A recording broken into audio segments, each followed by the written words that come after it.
오늘의 말씀은 레위기 1장 1절부터 9절 말씀입니다.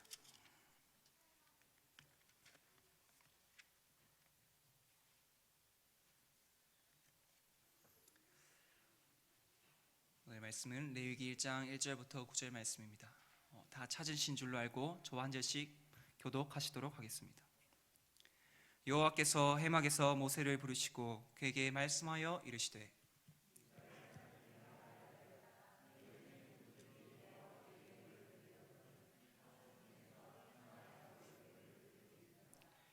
그 예물이 소의 번제이면 흠없는 수컷으로 회막문에서 여호와 앞에 기쁘게 받으시도록 드릴지니라.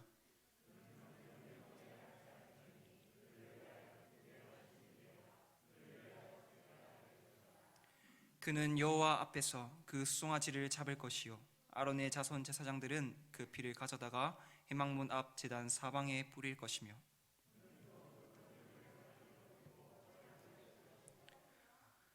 제사장 아론의 자손들은 제단 위에 불을 붙이고 불 위에 나무를 버려놓고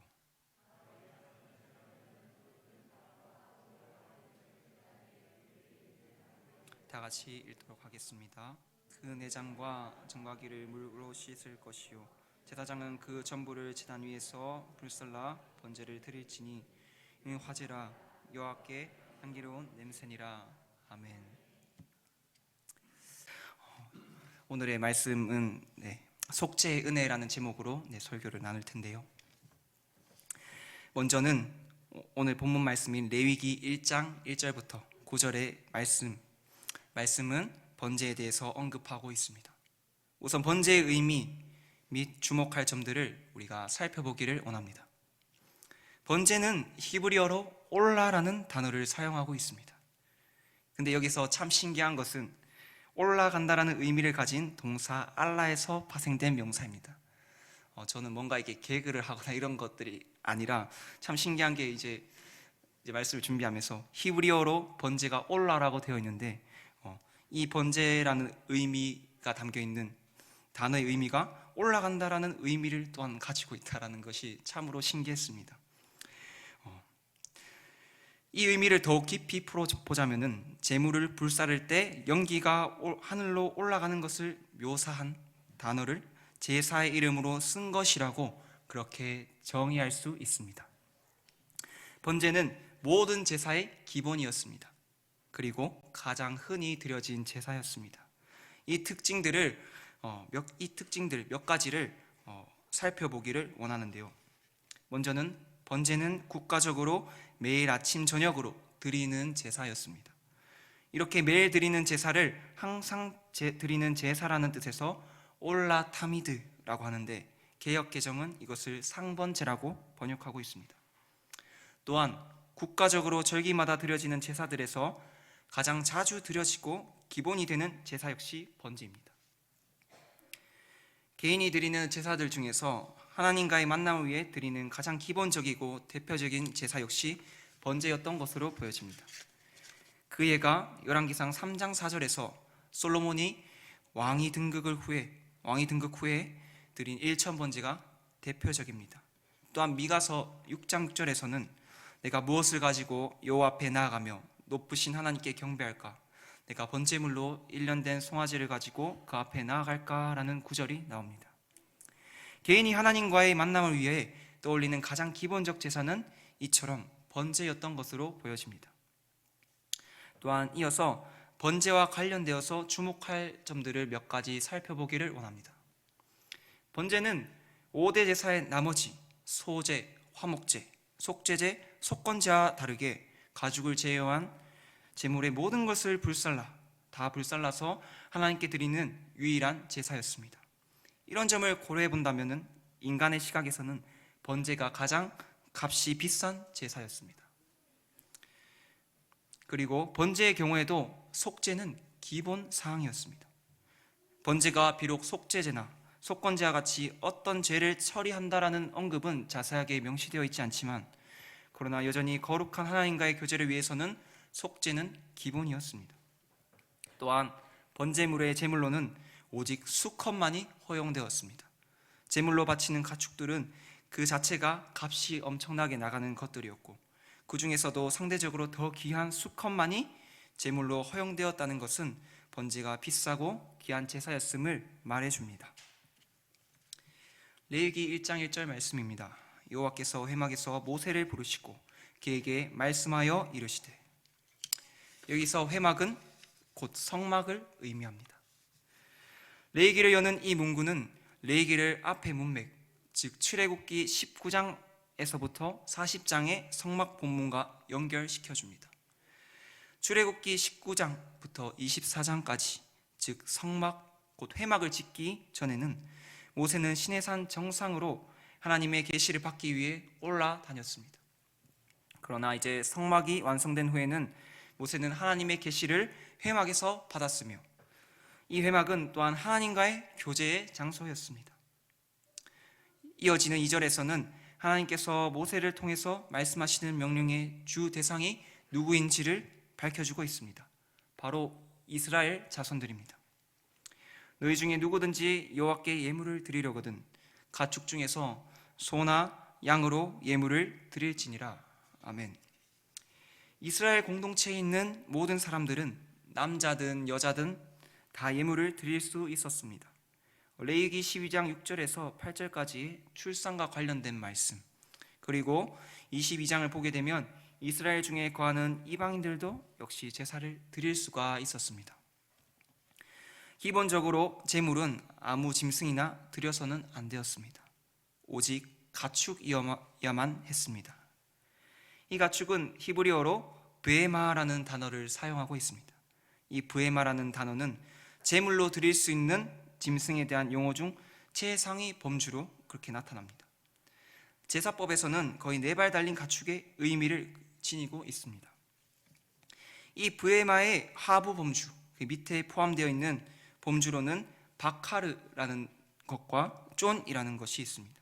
이 중 바카르는 4발 가축 중 소를 가리키는 용어입니다. 각종 소, 즉 황소, 암소, 송아지 등이 다 이 단어로 지칭될 수 있습니다. 그리고 쫀은 4발 가축 중 작은 것들, 즉 양과 염소를 포괄하는 용어입니다. 즉 작은 4발 가축, 쫀이라는 상위 범주 아래에 양과 염소라는 하부 범주가 들어있는 것입니다. 잠시 가축 브에마가 어떤 의미를 가지고 있는지 살펴보았습니다. 아마 제물로 가축이 요구된 이유는 이 제물의 대속적 죽음과 밀접하게 연관되어 있어 보입니다. 대신 죽는 것의 의미는 아무래도 해당 짐승이 가축일 때 더욱 실제적으로 그 감정이나 의미를 느낄 수 있었을 것입니다. 이어서 3절을 보길 원합니다. 그 예물의 소의 번제이면 흠없는 수컷으로 회막문에서 여호와 앞에 기쁘게 받으시도록 드릴지니라. 아멘. 3절부터 9절까지는 번제물 중에 첫 번째 종류인 소의 번제에 대해서 다루고 있습니다. 번제물로 드려질 소에 대해서는 2가지 사항이 요구되고 있는데요. 첫째는 수컷이어야 합니다. 그리고 둘째는 흠이 없어야 합니다. 먼저 수컷에 대해서 살펴보면 화목제와 속죄제 같은 경우에는 암컷도 제물로 드릴 수가 있었습니다. 그러나 번제는 오직 수컷만이 허락되었으며 수컷은 암컷보다 상대적으로 더 비쌌던 것으로 보입니다. 이 점은 속죄제의 경우에 지파의 족장은 수렴소, 평민은 암염소가 요구되었던 것을 보면 알 수 있습니다. 번제 수컷만이 허락되었던 이러한 점은 상대적으로 번제가 더 귀한 제사였기 때문인 것으로 볼 수 있습니다. 이어서 2번째 살펴볼 것은 번제물은 또한 흠이 없는 것이어야 했습니다. 이 흠이 없다라는 뜻으로 원래는 완전하다라는 뜻을 가진 타밈이라는 단어가 사용된 점을 우리는 유심히 살펴볼 필요가 있습니다. 원래 흠이라는 단어는 무미라는 표현의 전문적인 단어가 있습니다. 그렇지만 레위기 1장부터 7장의 제사법 본문에서는 제물의 자격에 대해서 이야기할 때 거의 예외 없이 타밈을 사용하고 있습니다. 그 이유는 타밈이라는 단어가 봉헌자에게 하는 영적, 윤리적 요구와도 관련이 있습니다. 원래 이 단어는 사람의 도덕적인 측면 등에서 이 완전함 혹은 의로움을 나타낼 때 대표적으로 사용되는 단어였습니다. 말씀을 조금 살펴보기를 원하는데요. 노아는 의인이요 당대의 완전한 자. 여기서도 완전한 자의 탐임이라는 단어가 사용됩니다. 그는 하나님과 동행하였으며, 또한 아브라함이 99세 때에 여호와께서 아브라함에게 나타나서 그에게 이르시되 나는 전능한 하나님이라 너는 내 앞에서 행하여 완전하라. 여기서도 탐임이라는 단어가 사용됩니다. 또 우스 땅에 욥이라 불리는 사람이 있었는데 그 사람은 온전하고 정직하여 하나님을 경외하며 악에서 떠난 자더라. 앞선 구절들에서 나오는 완전하다라는 단어는 모두 탐임, 또한 같은 의미인 탐이 사용되고 있습니다. 흠없음이란 뜻으로 탐임을 사용하고 있는 이유는 그것이 제사를 드리는 사람이 도달해야 할 목표가 완전함, 그 사람이 도달해야 할 목표인 완전함 또한 상징하고 있기 때문입니다. 오늘 본문 내에서는 제사를 드리는 봉헌자는 안수함을 통해서 자신과 제물을 동일시합니다. 제물의 완전함은 그의 불완전함을 대신하며 또 그 제사를 통해서 회복해야 할 목표를 나타내주고 있습니다. 구약 성경의 헬라어 번역본인 70인경은 탐임을 아모모스라는 헬라어 단어로 번역하고 있습니다. 신약은 이 번역을 그대로 받아들이고 있습니다. 앞서 말씀드렸던 바와 같이 제물의 완전함이 봉헌자의 윤리적, 영적인 상태를 나타낸다는 생각은 예수 그리스도의 제물의 피를 완전함이라는 것과 연결시키고 있다는 것을 말씀을 통해서 잠시 살펴보기를 원합니다. 먼저는 베드로전서 1장 19절 말씀입니다. 오직 흠 없고 점 없는 어린 양 같은 그리스도의 보배로운 피로 된 것이니라. 여기서 흠 없고라는 단어도 아모모스라는 단어가 사용되고 있습니다. 또 이어서 히브리서 9장 14절 말씀에서는 하물며 영원하신 성령으로 말미암아 흠 없는 자기를 하나님께 드린 그리스도의 피가 어찌 너희 양심을 죽은 행실에서 깨끗하게 하고 살아계신 하나님을 섬기게 하지 못하겠느냐. 여기서도 흠 없는 이란 단어에 아모모스라는 원어가 사용되고 있습니다. 이 구절들은 바로 예수 그리스도의 흠이 없는 제사가 죄인들을 죄로부터 벗어나게 하고 깨끗한 모습으로 하나님을 섬길 수 있게 만들 수 있는 능력이 있음을 이야기하고 있다는 것입니다. 말씀하고 있다는 것입니다. 더 나아가서 흠이 없음 혹은 완전함이라는 표현은 예수 그리스도를 통하여 구원 얻은 성도들의 모습을 묘사할 때도 사용되어집니다. 에베소서 1장 4절에서는 이렇게 말씀하고 있습니다. 곧 창세전에 그리스도 안에서 우리를 택하사 우리로 사랑 안에서 그 앞에 거룩하고 흠이 없게 하시려고. 여기서도 흠이 없게라는 단어에 아모모스라는 단어가 사용되어집니다. 그리고 빌립보서 2장 15절에서는 이는 너희가 흠이 없고 순전하여 어그러지고 거스르는 세대 가운데서 하나님의 흠없는 자녀로 세상에서 그들 가운데 빛들로 나타내며. 여기서 흠없는 이란 단어도 아모모스라는 단어가 사용되고 있습니다. 이런 모든 것을 볼 때에 하나님께서 흠이 없는 제물을 요구하신 것은 단순히 제물의 상태에 대한 요구일 뿐만이 아니라 또한 그렇게 이해해서도 안 되며 이것은 또한 그 제물을 바치는 봉헌자의 상태에 대한 요구이자 그리고 목표점, 지향점이기도 한 것입니다. 구약의 제사법이 나아가고자 하는 방향성 그리고 꿈꾸고 있는 이상은 결국 봉헌자 자신이 흠이 없어짐으로써 더 이상 흠없는 제물을 대신 바쳐야 할 필요가 없게 되는 상태에 이르는 것으로 보여집니다. 그러나 이것은 예수 그리스도를 통해서만 성취됩니다. 하지만 구약에서 봉헌자의 흠없음에 대한 요구가 가진 중요성만큼은 결코 놓쳐서는 안 됩니다. 마지막으로 이 흠이 없음은 혹은 완전함은 성경에서 거룩함과 동일시하고 있습니다. 거룩이 결국 하나님의 백성이 도달해야 하는 궁극적인 목적이라고 할 때 제물의 흠이 없음은 또한 거룩에 대한 요구도 봉헌자에게 하고 있다는 점을 깨달아야 합니다. 그는 여호와 앞에서 그 수송아지를 잡을 것이요 아론의 자손 제사장들은 그 피를 가져다가 회막문 앞 제단 사방에 뿌릴 것이며. 아멘. 제물을 드리고 피를 뿌리는 장소는 당연히 제단입니다. 그러나 레위기는 이 제단을 자주 여호와 앞이나 회막문이라는 표현으로 언급하고 있습니다. 제물을 갖다 바치는 곳이 3절에서는 제단이 아닌 여호와 앞과 그리고 회막문으로 되어 있고, 또 5절에서는 피를 뿌리는 제단의 위치를 회막문에 있는 이라고 명시하고 있습니다. 이처럼 제사법에서는 굳이 제단이라고 좁혀서 말하지 않고 회막 입구라는 표현을 즐겼습니다. 이런 회막문에 대한 강조는 상당히 중요해 보입니다. 여호와 앞과 회막문이 강조되고 있는 이유는 결국 제사란 것의 궁극적인 목적이 단순히 제물이 제단에 드려지는 것이 아니라 그것을 통해 하나님과의 관계가 회복되어지는 것이기 때문입니다. 봉헌자가 제물을 단으로 가져간다는 것은 기능적인 면에서 하나님과의 관계를 회복하기 위하여 회막 안으로 가져가야만 한다는 것입니다. 그러나 일반 백성들은 이 제물을 가지고 회막문을 넘어서서 그 안으로 들어갈 수가 없었습니다. 하나님의 임재 앞으로 다가갈 수 있게 허락된 가장 깊은 곳이 바로 회막문 앞쪽의 영역입니다. 그러한 장소입니다.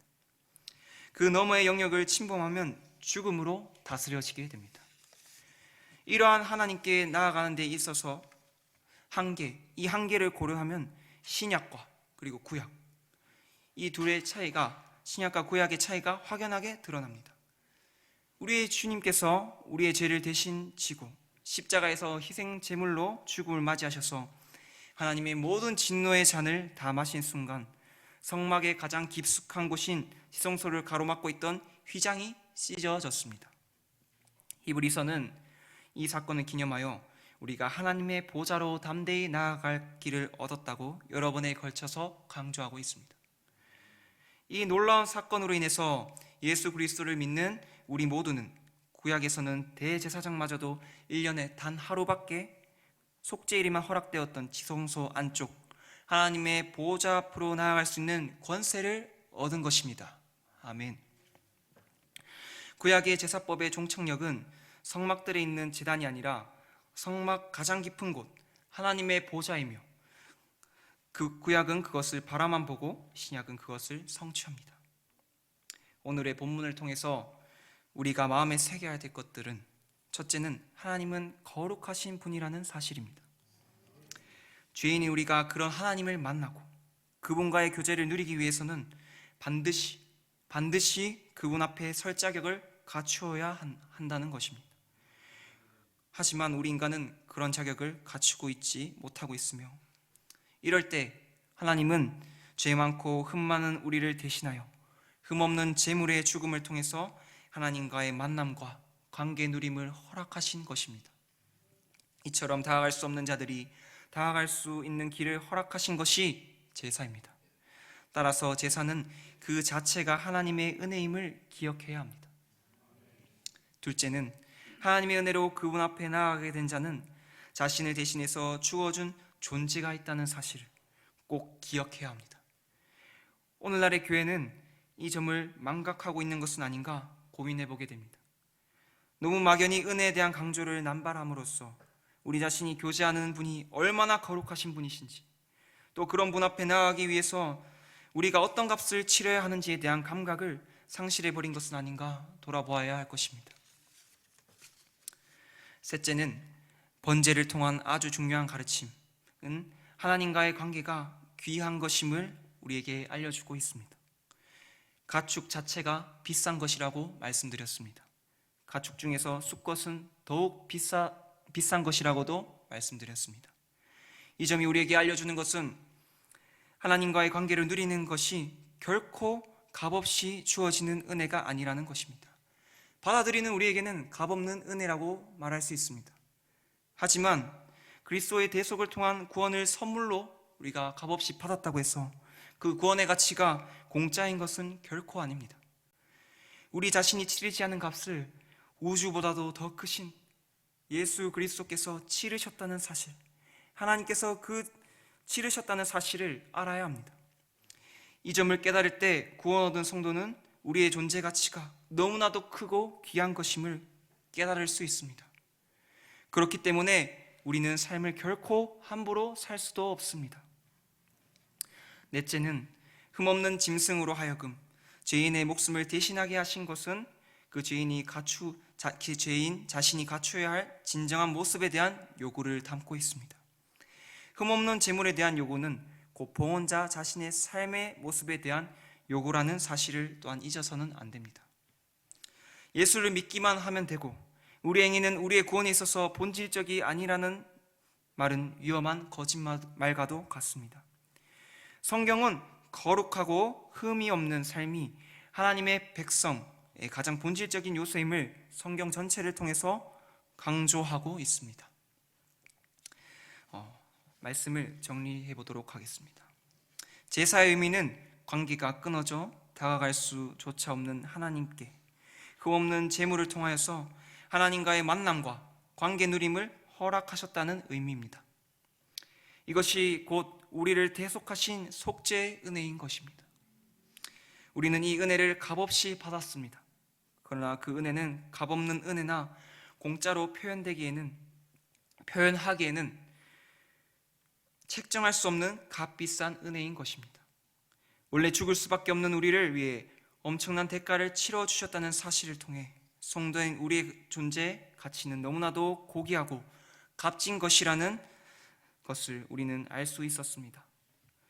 우리는 우리 자신을 위해 치러진 그 죽음에 걸맞는 삶을 살려고 해야 합니다. 이에 걸맞는 삶이란 에베소서 1장 4절에서 말씀하고 있습니다. 다 같이 에베소서 1장 4절을 한번 찾아봤으면 좋겠습니다.